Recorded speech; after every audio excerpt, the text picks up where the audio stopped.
Hi, everyone, and welcome to Wealth Edit Wednesday. You may have correctly noticed that I am not, in fact, Emily, nor am I Lauren. I am Rachel Birchfield, and I'm their humble stand in for today. And I'm so happy to be here with you. So I'm so excited to introduce you to today's guest, the powerhouse Lindsey Bell of the Dinner Darling LLC, coming to us from Jackson, Mississippi today. Welcome, Lindsey. Hey, thanks for having me. I'm happy to be here.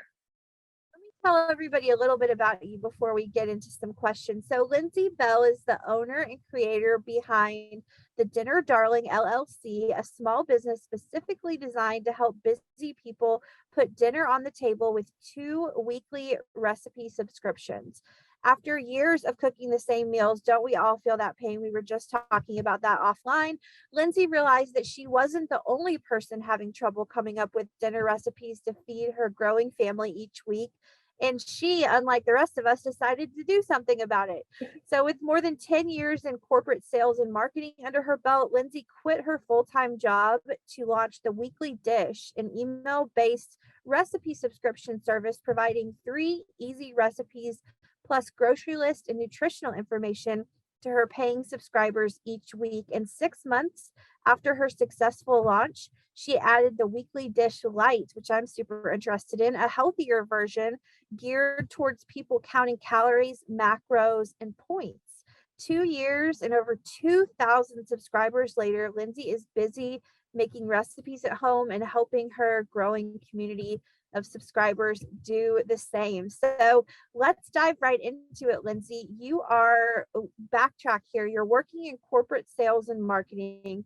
You're married, you have kids, and you, like so many of us, are having trouble cooking the same meals over and over again. So, when did this shift from this is a frustrating problem to, hey, maybe I can provide a solution and start a business out of this? How did those wheels start turning? So, my husband is a classically trained chef. And so he was gone nights and weekends. And I ate popcorn for dinner, and the kids ate cereal. And after it was actually after we had our first kid, he decided to get out of the kitchen and take an 8 to 5 job. So he was home nights and weekends. And I started cooking my go-to things: tacos, hamburgers, chicken spaghetti, the same thing. And finally, one night, he said, "Do you think we could try something new?" And hmm, yes, sure. You're a chef, jump in the kitchen. No. So, I was not comfortable in the kitchen. I just kind of cooked what I knew. And so I started a Facebook group called Dinner Darlings. And it was really just a place for me and my friends to get together, share our go to recipes. And it may be different than yours. And so we tried it, or we'd find something on a blog and say, I tried this, but you really don't need all these ingredients. We did it this way. And so we started that group, and 2 years after we started the group, it kind of exploded. It went from, Mississippi to 4 different countries. And now it has almost 10,000 members, and it's all free. We just share recipes and tips and tricks. And so I was actually walking through church one day, and one of the girls said, "You really should try to monetize this. Like, there's got to be a way that you can monetize this." And I knew I couldn't force people to pay to be in a Facebook group. So I started researching email marketing, and I had actually taken some training on it in my marketing job. And I thought, really, if I could just send people, because so many people would be like, "Could you just tell me what to cook? Just tell me what to cook and I can make it." So I guess it was April of 2019. I launched what is called the Weekly Dish, and it was 3 recipes. It didn't have nutritional information, but it did have a comprehensive grocery list. And I just knew, I think I had about 4,000 members in the group, and I just knew that everyone was going to sign up. It was back then, it was $9 a month. And I thought, who's not going to buy it? So I sat there and I launched, and my husband and I were thinking, oh my goodness, I'm going to quit my job. It's going to be so great. 30 people signed up with the first month, and they were all of my friends. And loved them. Most of them are still subscribers. So I thought, okay, well, this is not going to pay the bills. So what can I do? I just kept doing it every week, and I would gain a few, and word of mouth kind of happened, and people started really liking it and sharing it. And so in October of that year, some things happened with my job, and I thought, I'm not happy here. I really am not making any money. I wonder how I can make this a full-time career. So several people had asked about a light option. And so I was like, I can do that. I've done Weight Watchers before. I've counted macros before, calories, you name it. I've done it. So in October, it was 2 years ago last week, I launched the Light Plan and quit my job the same day. And my husband Wow. just basically said, you know, you've got 3 months basically till the end of the year. And if you can't replace your salary, you know, we can't live without you working. So we're going to need you. You can find something part-time or something. Let's just see. But put all of your focus into this for 3 months and let's see where it can go. That's So such a blessing that you were able to do that. It just takes so much courage to do that, Lindsey. I oh, just did we it. were I very did it rough. myself this year. So I know exactly what you're talking about. You know, and I think it would maybe help to explain how does one get the confidence and the moxie to leave a stable full-time job to pursue their passion?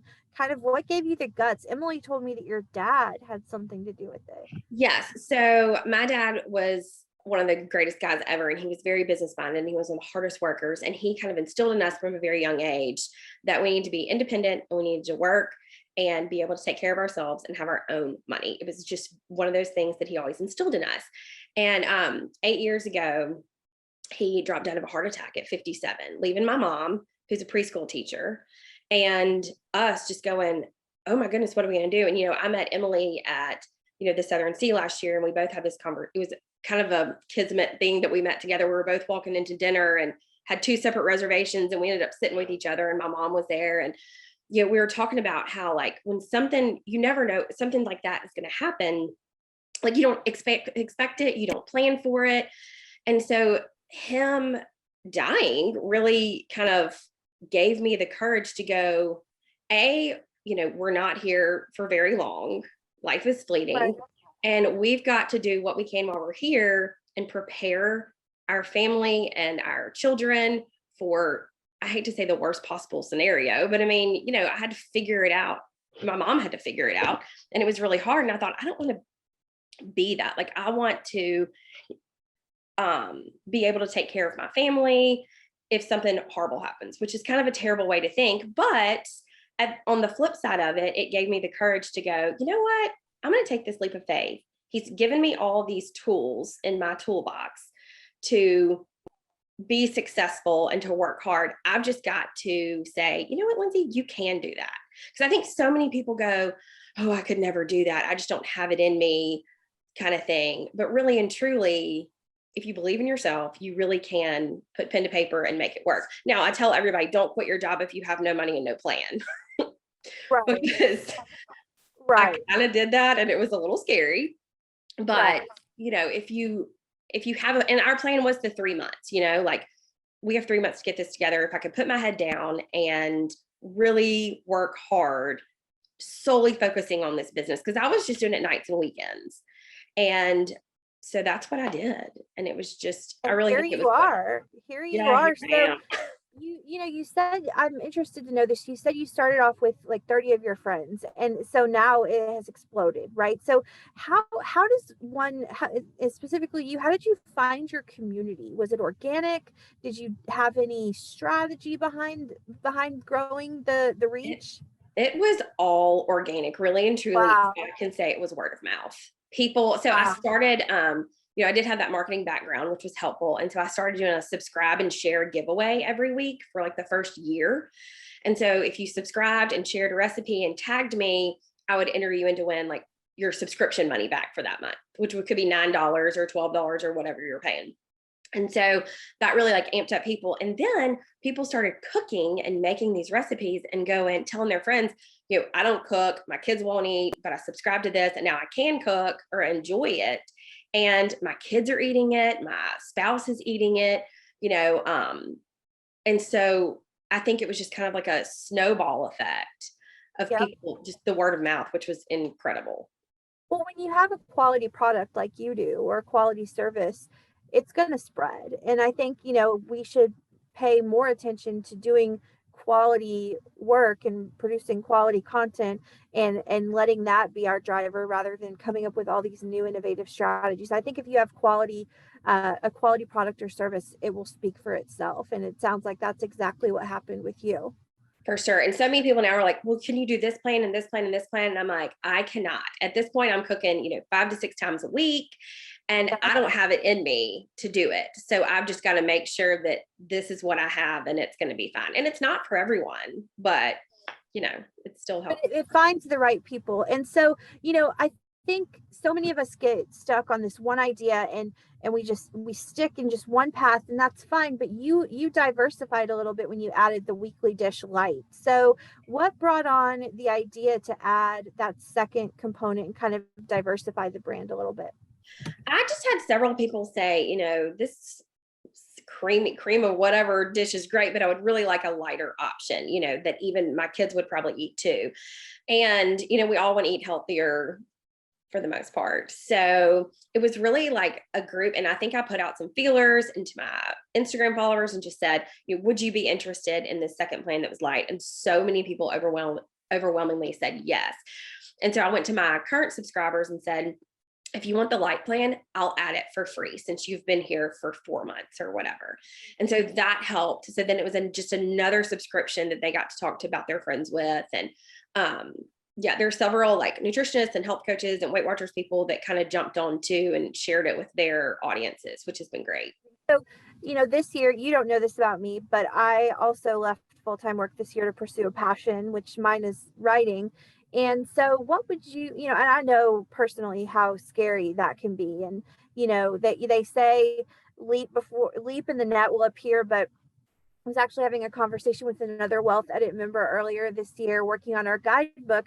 And she said, I think that the phrase shouldn't be leap and the net will appear, build a net and then leap. And it sounds like you'd got that 3 minute, it probably felt like 3 minutes, 3 month cushion to make sure that you could do this. And so what would you tell other women? Because I think a lot of us have these passions inside of us that are just itching to get out, but people are thinking from a logistical and practical standpoint, I can't just quit my full-time job and go do this. What would you tell other women looking to do the same who have entrepreneurial ideas and have that entrepreneurial spirit in them?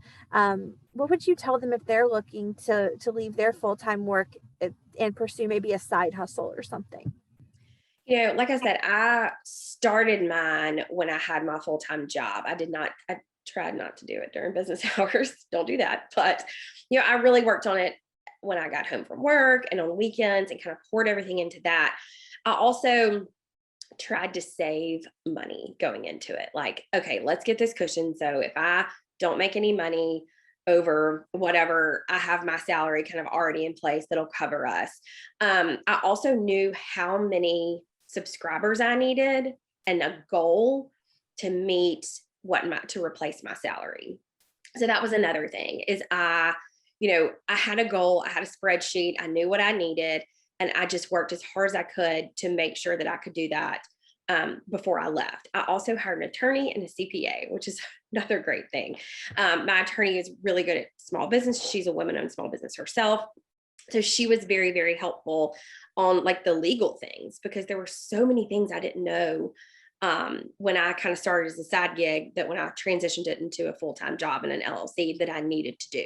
So I think you have to have kind of the right people in your court professionally. And then, I had a great group of friends that encouraged me along the way and said, you can do this, we'll help you, we'll market for you, that kind of thing. So just, get it all planned. Lots of spreadsheets, lots of numbers. Yeah, it is. And as a words person myself, but not a numbers person, that was a shock to me. But really, numbers don't lie. And I just, want to encourage anyone out there listening that you can make your dreams work. Lindsey did it. I did it. Lauren and Emily are doing it. And so it is possible. And it's always good to see someone like you, Lindsey, that has done it so successfully, to give us all hope that we can do the same. So now, there are days where I want to throw in the towel. Yeah. It's not always easy.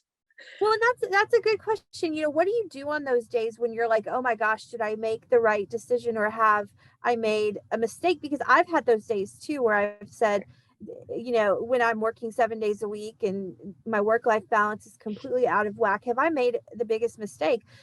No is the answer, but some days are hard. And so what do you Right. say to yourself on those hard days? Ryan and my husband and I talk about this all the time about that first year was so hard because we had to say no to dinners out with friends. We had to say no to vacations, to family vacations, to that kind of thing, because we really were, trying to prepare ourselves financially for this leap. And so it's not fun to say no to things, but at the end of the day, like, it was so worth it to say no and to save and to do that kind of thing, because it's ended up being great. But there are plenty of days where I'm going, when I first started, up until probably a month ago when I streamlined my system better, I was working 60 hours a week. I also felt like I should answer every single email, every single message as soon as I got it. Yep. And I had to learn how to have some boundaries, and that's helped a ton. Yeah, boundaries have been when you are your own business. I completely relate to that. It feels like you have to respond within 2 minutes because the whole reputation of the brand is on your shoulders. How do you kind of let yourself just be human in this business and just let yourself have those boundaries that are so important, especially you have young children, 3 and 6, I believe, and a husband. How do you make boundaries in your life? I think I could benefit from learning some So, tips. I have started a couple of months ago, probably an 8 to 5 schedule, or really 8:30 once I drop the kids off. And really it's probably more till 4 because I pick up carpool and that kind of thing. I'm pretty busy. But I just said, you know what? This is my job. The people that are emailing me and are asking stuff, they really aren't expecting an answer at midnight on a Saturday. So I don't have to put that pressure on myself. They don't want to work on weekends. I don't want to work on weekends. So I really have started with a Monday through Friday approach. Of course, I break it every now and then. And then on weekends, I really try to unplug. I don't get on my Instagram a lot. I do check my email and message and stuff, but if it's nothing pressing, then I just let it go. And at the end of the day, no one's really gotten mad about it or cared about it. It's just, I was putting that pressure on me, thinking these people expected it from me, but they really didn't. So it's kind of all in my head. No, that's so true. And Emily had talked to me, said that you guys had chatted on the pre-call that you were raised with really, we're going to do a pivot here, really solid money strategies, right? Yes. Your My father really parents, instilled that in you. 100%. It was, so my dad was a CPA-ish thing. He did a bunch of technology with CPA firm. So he was very money, money, money. My parents worked very hard to give us what we had, but we never had more than we needed. And I really grew up knowing the value of a dollar. I had a picture perfect childhood. I never missed out on anything. And I really and truly had no idea that we didn't have as much money as our neighbor or whoever else until I was older, because my parents really, instilled that in us at such a young age to That's be so careful. important. So what are for some of us that maybe didn't have that knowledge instilled in us, what are some of your best money strategies, especially as a small business owner, to make it work? So my husband was not raised this way. So Yes, I've that's had what to Emily said. train him. So I'm more like your husband. I'm coming into this as an adult learner rather than a child learner. So He was the type that would say, okay, well, I made, $3,000 this month. And it was, I get paid on the 1st and the 15th, and he would spend $3,000 before he got a second paycheck because he literally just couldn't have a concept of it. He gets real mad at me. I have lots of spreadsheets that, my income versus, what's going out, bills, everything. When he first got out of the kitchen, he started eating lunches out all the time because he was a chef. So he never ate lunch out. And I think he spent $500 eating lunch out in an entire month, plus gas station totally snacks, that kind of possible. thing. It's very possible, especially when you're going to sit down and eat a meat and three, you're Yep. talking $15. Yep. So we just had to sit down and go, okay, this is not working. We can't spend $500 a month on lunch because I cook for a living. We have leftovers, we can go grocery shopping, that kind of thing, which is kind of why I started this in the first place, because I realized that when you plan your meals and you go to the grocery store, you save so much money. I started doing the math going, okay, we could go eat out, even at like Chick-fil-A is probably $40 for our family. Or I could go to the grocery store, get all the ingredients I need. Most of them I already have. And we're talking, it's a $10 meal and you're feeding 4 people, maybe twice. So that was one of the other reasons I had to start this business or I started, cooking more, is because we had to do it for budget purposes. We couldn't eat out all the time. We have a second kid now. We've got daycare or school or whatever. And then kids are just expensive and life is expensive. So it was really one of those, that's probably one of my like main strategies, is what I tell everybody is, yes, my subscription costs a little bit of money, but at the long run, you're going to save so much money and headache by going to the grocery store. I really try to make recipes where, if you need half an onion for this and half an onion for that, you're just buying one. You can split it in half and save it for tomorrow. We're trying to stretch your dollar as much as possible because we all got to do that right now. Totally. And how much does your subscription cost? Just curious. So I do a monthly draft subscription where it's $12 a month for the light or the regular, or it's $16 a month if you want both. And probably 75 to 80% of people do both. So they get 6 recipes a week. And with the grocery list and everything, they get recipes on Wednesdays and on Fridays. And then you can I have run several specials where you can do like bulk months and stuff like that. But that's really fair. That's really fair. It is, if you think about, a lot of people go, well, why should I pay for this? And I say, well, it's optional. You don't have to. It's just a service that really is trying. Yes, it costs money, but it really is trying to save you money and save you headache in the long run. Yeah, it optimizes your life. $16 so that I don't have to source recipes on my own. And you've tested these recipes, they work, they're crowd pleasers, or you wouldn't put them in the newsletter. So you're doing work, you're doing the job for us. So and there's plenty of nights where I've made something and my husband says, you cannot send this to people. This is terrible. See, you're testing these. You're not just on like me on allrecipes.com praying that this works and it's a total bust. Like you've test driven these meals. And so I do a spreadsheet where I track my expenses, and the amount of money that I spend on food is obscene. Like if I could get that under control, I really think I could get so for me at least, and I think many of us, because we all have to eat, right? That's a non-negotiable in our lives. But for me, I would say by far the thing outside of my rent and basic bills that I spend the most money on is food. And this is by getting your newsletter, I could save potentially a lot of money, and that's what we're all about here at the Wealth Edit. So what's next for the Dinner Darling? Do you plan to diversify more? What's on deck? Like I said, I know what I can do comfortably. I know what I can do, and that's the 2 recipe plans to make sure that they're still great. I think if I took on anything else, they would suffer. And at this point, they're doing so well. I just want to keep doing it. I did just redo my website and kind of streamline the process so I have more time to go into recipe creation and testing and that kind of thing. And then I've started doing some like entertaining things on the side with some local friends and businesses where we do some photo shoots and talk about like easy appetizers and stuff like that.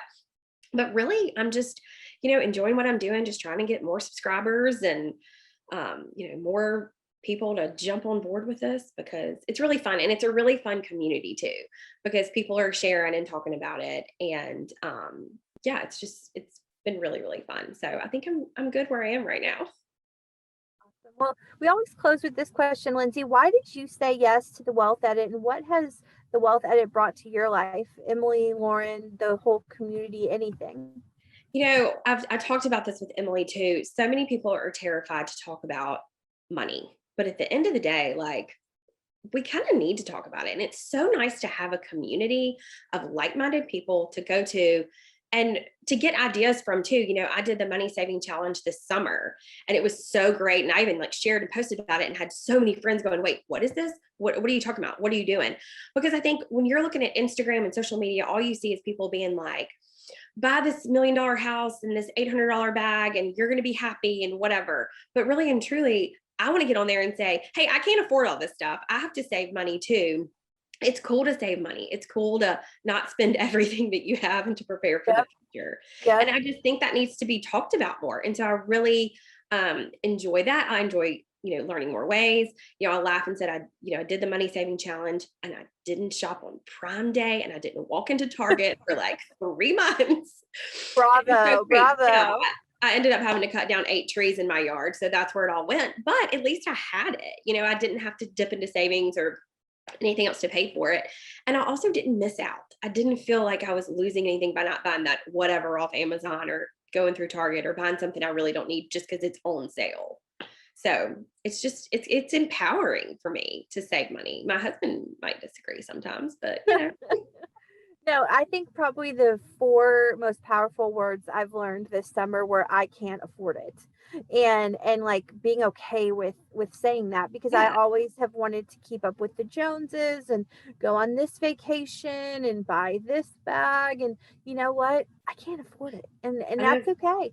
And my bank account has thanked me so much for empowering myself through the wealth edit, and Helen Owens taught me that. She's a wealth edit member, to say those words and to not be ashamed of them. But Yeah, I totally you know agree.